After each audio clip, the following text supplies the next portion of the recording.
Hey guys, ముందుగా అందరికీ తొలి ఏకాదశి శుభాకాంక్షలు. అలాగే హ్యాపీ మోహరం. ఇక్కడ నేను చూపించే బుక్స్ అన్నీ మీకు రివర్స్గా కనిపిస్తున్నాయి, ఎందుకంటే ఫ్రంట్ కెమెరా పెట్టాను కాబట్టి. సో నా కెమెరా ప్రాబ్లం వల్ల మీకు రివర్స్గా కనిపిస్తాయి. మళ్ళీ మీరు నేను రివర్స్ పెట్టినా అని చెప్పేసి మీరు అనుకోవద్దు. ఇక్కడ నేను ప్రిపేర్ అయ్యేది ఈరోజు మన భారతదేశ భూగోళ శాస్త్రం అంటే ఇండియన్ జియోగ్రఫీ ప్రిపేర్ అవుతున్నాను. కానీ నేను నిన్న నైట్ ప్రిపేర్ అవుతానని మీకు చెప్పాను కదా. సో నిన్న నైట్ నేను ఏం ప్రిపేర్ అయ్యాను, ప్రిపేర్ అయిన దాంట్లో నాకు ఏ బుక్ బాగా అనిపించింది అనేది మీతో షేర్ చేసుకుంటాను.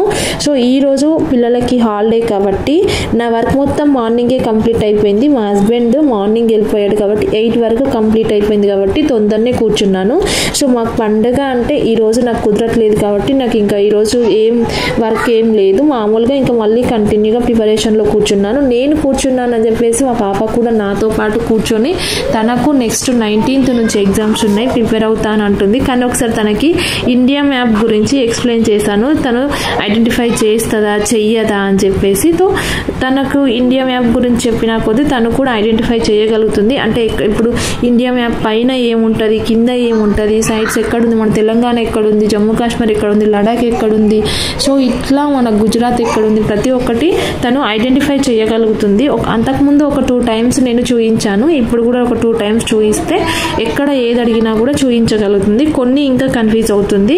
సో పిల్లలు ఏదైనా కూడా మనము ఏ విధంగా అయితే మనం ప్రిపేర్ చేస్తామో వాళ్ళు కూడా అదే విధంగా అలవాటు పడుతూ వస్తూ ఉంటారు. మనం లైట్ తీసుకున్నాం అనుకో, వాళ్ళు కూడా లైట్ తీసుకొని సైడ్ అయిపోతుంటారు. మనం వాళ్ళకు ఫోకస్ వచ్చే విధంగా ప్రిపేర్ చేయడానికి ట్రై చేయాలి, అంతేగాని వాళ్ళని సైడ్ చేయొద్దు. సో నిన్న నైట్ ప్రిపేర్ అయిన దాంట్లోనైతే పిఎన్ఆర్ హిస్టరీ ప్రిపేర్ అయినా. పిఎన్ఆర్ హిస్టరీలో శాతవాహనుల టాపిక్ తీసుకొని చదివిన. మన హాస్టల్ వెల్ఫేర్ ఎగ్జామ్ రాసిన వాళ్ళందరికీ అర్థమవుతుంది. అంటే హాస్టల్ వెల్ఫేర్ రాసిన వాళ్ళు జనరల్ స్టడీస్కి నేనైతే విజేత కాంపిటీషన్ యూజ్ చేసిన, మరి మీరే యూజ్ చేసిలో నాకు తెలియదు. నేను విజేత కాంపిటీషన్ యూజ్ చేసిన దాంట్లో అప్పుడు హిస్టరీ చదవలే, కానీ నిన్న నైట్ నేను దీన్ని విజేత కాంపిటీషన్ని పిఎన్ఆర్ని కంపేర్ చేసుకొని చదువుతూ ఉంటే నాకు పిఎన్ఆర్ కంటే విజేతనే బెటర్ అనిపించింది. చూడ్డానికి జనరల్ నాలెడ్జ్, జనరల్ స్టడీస్ మొత్తం కలిపి ఒకటే బుక్లో ఇస్తారు, కానీ మనకు ఇందులో అన్ని స్కిప్ అయినాయని అనుకుంటాం, కానీ అసలు స్కిప్ కాలేదు. ఇక్కడనే టాపిక్ మ్యాటర్ అనేది ఎక్కువ ఉంది, పిఎన్ఆర్లో మాత్రం మ్యాటర్ తక్కువ ఉంది. నేను చదివిన దాని ప్రకారం అయితే ఇంకా కావాలంటే మీరు కూడా ఒకసారి చదివి అబ్జర్వ్ చేసి చూడండి. నేను చెప్పింది రాంగ్ అని మీకు అనిపిస్తే, నేనైతే నైట్ మొత్తం చాలాసేపు అబ్జర్వ్ చేసిన.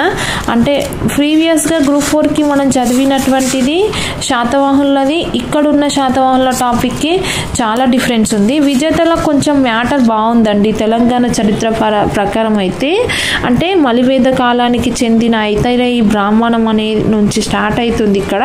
ఇక్కడనేమో మనకు తెలంగాణ పిఎన్ఆర్ బుక్కులను అయితే డైరెక్ట్ మనకు చరిత్ర పూర్వయుగం, శాతవాహనుల పూర్వయుగం అని ఇచ్చేసి జస్ట్ మనకు మెయిన్ పాయింట్సే ఇక్కడ ఇచ్చిండ్రు. అంటే గతాన్ని సాహిత్యం ద్వారా అధ్యయనం చేసి శాస్త్రం చరిత్ర అంటారని చెప్పేసి ప్రాచీన కాల చరిత్రను గురించి తెలియజేయు ఆధారాలు ముఖ్యంగా 2 రకాలు, ఇట్లా మనకు వీటిని ఇక్కడ ఇచ్చిండ్రు. అంటే తెలంగాణ పద ఆవిర్భావన, అలాగే చరిత్ర పూర్వయుగం అని చెప్పేసి ఇక్కడ ఇచ్చిండ్రు. కానీ ఇక్కడ తెలంగాణ శబ్ద ఆవిర్భావన, తెలుగు భాష, అలాగే తెలంగాణ వారి పుట్టు పూర్వోత్తరాలు అని చెప్పేసి కొన్ని మెయిన్ పాయింట్స్ ఇందులో లేవు కాబట్టి నేను ఇక్కడ ఉన్నాయని చెప్పేసి మీకు ఇక్కడ చెప్తున్నా. ఇందులో లేని ఏంటంటే పల్లవరాజు శివస్కందవ ధర్మం 5వ శాసనంలో ఆంధ్ర అనే పదాన్ని పేర్కొన్నారు. బౌద్ధ జాతక కథలు ఆంధ్ర అనే పదాన్ని అంతకపురంగా పేర్కొన్నాయి. సో ఇట్లాంటివి మనకిప్పుడు అక్కడ మనకు ఒక 2-3 క్వశ్చన్స్ ఇచ్చి దాంట్లో ఏది కరెక్ట్ ఏది రాంగ్ అనేది మనకి ఇస్తున్నారు ప్రకటనలలో.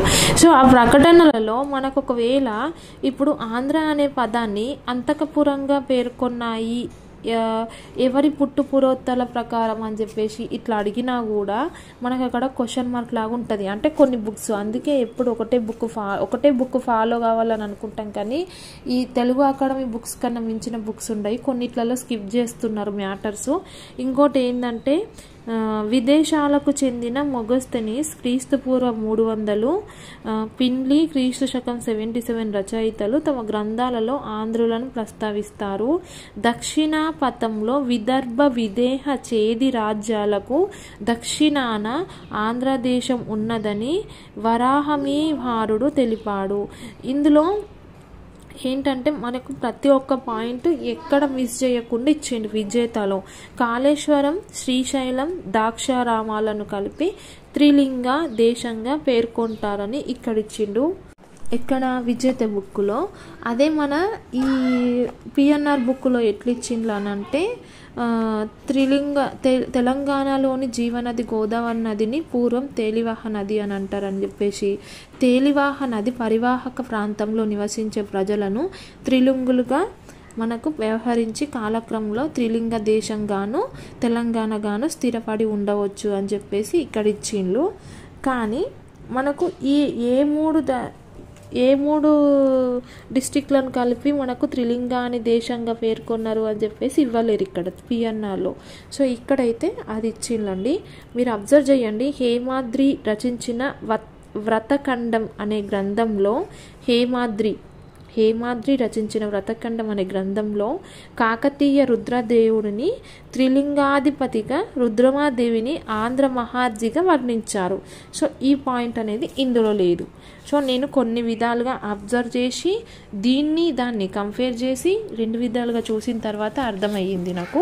సో మీకు కూడా యూజ్ అవుతుంది అని చెప్పేసి నేను చెప్తున్నాను. ఎవరన్నా తీసుకోవాలనుకుంటే ఖచ్చితంగా ఒకసారి విజేత కూడా తీసుకొని చూడండి. వేరే వాళ్ళ దగ్గర మీ ఫ్రెండ్ సర్కిల్లో కానీ ఇంకా ఇక్కడ ఉంటే లేదు అట్లా కూడా కాదు అని అనుకుంటే వన్స్ మీరు ఒకసారి బుక్ స్టాల్కి వెళ్ళి విజిట్ చేసి చూసి దాన్ని చదివిన తర్వాత మ్యాటర్ ఏముంది, ఇక్కడేముంది, అక్కడేమో ఒక 2-3 బుక్స్ తీసుకోండి. అంటే వేరే వేరే ఆథర్స్ తీసుకొని అన్నీ అబ్జర్వ్ చేసిన తర్వాత తీసుకోవడానికి ప్రయత్నించండి. ఓకేనా. నెక్స్ట్ నేను భారతదేశ జాగ్రఫీ అంటే ఇండియన్ జాగ్రఫీ కూడా నేను ఈ విజేత దాంట్లోనే ప్రిపేర్ అవుతున్నా ప్రజెంట్ అయితే. అంటే నాకున్న టైంని నేను ఈ విధంగా ఉన్న షార్ట్కట్లోనే ఎక్కువ మ్యాటర్ నేర్చుకోవాలా చదువుకోవాలని డిసైడ్ అవుతున్నా కాబట్టి దాంట్లో నేను ఇట్లా బుక్స్ని అబ్జర్వ్ చేసుకుంటూ ఏ బుక్లో మ్యాటర్ ఉంది, దేంట్లో లేదు, ఏ విధంగా చదవాలి అని కంపేర్ చేసుకుంటూ చదువుతున్నాను. సో మీరు కూడా ఒకసారి చూడండి, బుక్స్ చూసిన తర్వాతనే చదవండి. ఓకేనా.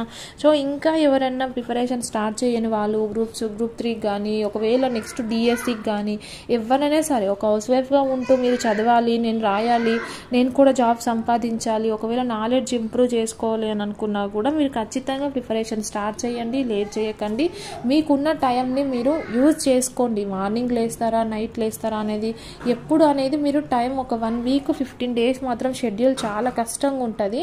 తర్వాత మనకు ఆటోమేటిక్ మనకే మెలకు వస్తుంది, మనమే సెట్ చేసుకుంటాము, మనమే ప్రిపరేషన్కి కూర్చోవాలనేది మన మైండ్ సెట్ ఆటోమేటిక్ దాని మీదకి వెళ్ళిపోతుంది. స్టార్టింగ్లో మేము కూడా స్ట్రగుల్గా అంటే కంప్లీట్గా మనము పిల్లలను చూసుకుంటూ ఫ్యామిలీని చూసుకుంటూ భర్తను చూసుకుంటూ ఉండే లైఫ్ నుంచి కంప్లీట్గా ఇక్కడ ఒక్కసారి ప్రిపరేషన్కి టర్న్ అయ్యేసరికి వెళ్ళే చాలా డిఫరెన్సెస్ వస్తాయి మనకు కూడా. హెల్త్ పరంగా, నిద్ర పరంగా, ఫుడ్ పరంగా, వర్క్ పరంగా, ఇట్లా అంటే అన్ని బ్యాలెన్స్గా చేసుకోవాలి కదా. టైంకి వాళ్ళకి ఫుడ్ పెట్టాలా, టైంకి మనము చదువుకోవాలా, మనం టైంకి తినాలా, అక్కడ ఏ టైంకి ఎంత టైం ఎవరికి అంటే ఒక కిడ్కి ఎంత టైం స్పెండ్ చేయాలా, మనం కుకింగ్కి ఎంత టైం స్పెండ్ చేయాలా, ఇవన్నీ చూసుకోవాల్సి వస్తుంది. వీటన్నిటిని చూసుకొని బ్యాలెన్స్డ్గా మెయింటైన్ చేస్తూ మనం ప్రిపరేషన్ చేయాలి అని అంటే ఖచ్చితంగా మనకు ఒక 15 అంటే కొత్తగా స్టార్ట్ చేసే వాళ్ళు, ఇప్పుడే స్టార్ట్ చేయాలనుకునే వాళ్ళు మాత్రం టైం పడుతుంది. వాళ్ళకి చూసి స్టార్ట్ చేసుకోండి. ఏం కాదు, టెన్షన్ ఏం పడకండి. నెగిటివ్ థాట్స్ అనేవి అస్సలు పట్టించుకోకండి. నేనైతే నెగిటివ్ థాట్స్ నుంచి అన్నిటి నుంచి బయటపడ్డా. మీరు కూడా నెగిటివ్ నుంచి ఫస్ట్ బయటపడడానికి ప్రయత్నించండి. నెగిటివ్ నుంచి బయటపడాలంటే నేను నిన్న వీడియో చేసినా కదా, చూడని వాళ్ళు ఉంటే వాళ్ళు ఖచ్చితంగా ఒకసారి వెళ్ళి చూడండి. నెగిటివ్ థాట్స్ రాకుండా ఉండాలి అని అంటే ఎలా ఉంటుంది అని చెప్పేసి. నెక్స్ట్ నేను ఇండియన్ జాగ్రఫీ దీన్ని చదువుతున్నా అని చెప్పినా కదా, దీంట్లోనే బాగుంది. అది కూడా మీరు ఖచ్చితంగా అది తీసుకొని ఒకసారి చూసిన తర్వాత నాకు కింద కామెంట్ చేయండి, అవును అక్క బాగుంది అని బాగాలేదు అని చెప్పేసి. ఎందుకనంటే 10 బుక్కులు కొని 10 సార్లు ఊరికే అన్ని బుక్కులు అన్నీ పెట్టుకొని చదివేంత టైం మనకు లేదు కాబట్టి ఉన్న టైంలో కొంచెం ఎక్కువ మ్యాటర్ని గ్యాదర్ చేసుకొని చదువుకునే విధంగా మనకు కావాలి. కాబట్టి ఏ బుక్ బాగుంది అని చెప్పేసి నేను అబ్జర్వ్ చేసిన తర్వాత మీకు చెప్తున్నా. ఊరికే ఆ యాప్స్ ఈ యాప్స్ ఇందులో బాగుంది, ఆ యాప్లో బాగుంది తీసుకోండి సార్ వాళ్ళు చెప్పిళ్ళు అని చెప్పేసి ఎవరు చెప్పినా కూడా ఖచ్చితంగా ఎవరు మోసపోకండి. ఎందుకంటే ప్రీవియస్గా మనము తీసుకొని చూసినాం. అప్పుడున్న ఎగ్జామ్ ప్యాటర్న్కి ఇప్పుడున్న ఎగ్జామ్ ప్యాటర్న్కి చాలా డిఫరెన్స్ ఉంది. కాబట్టి అస్సలు వేరే యాప్స్ పర్చేస్ చేయకుండా ఎంతసేపు ఉన్న బుక్స్ మీద మీరు కాన్సన్ట్రేషన్ చేయడము, రీడింగ్ మ్యాటర్ అనేది తెలుసుకోవడం అనేది నేర్చుకోండి. అట్లయితేనే మనకు ప్రకటనల విధానంగా ఇస్తున్న క్వశ్చన్స్కి మనం కొంచెం ఆన్సర్ని కరెక్ట్గా ప్రాపర్గా చేయడానికి ఆస్కారం ఉంటుంది. ఓకే.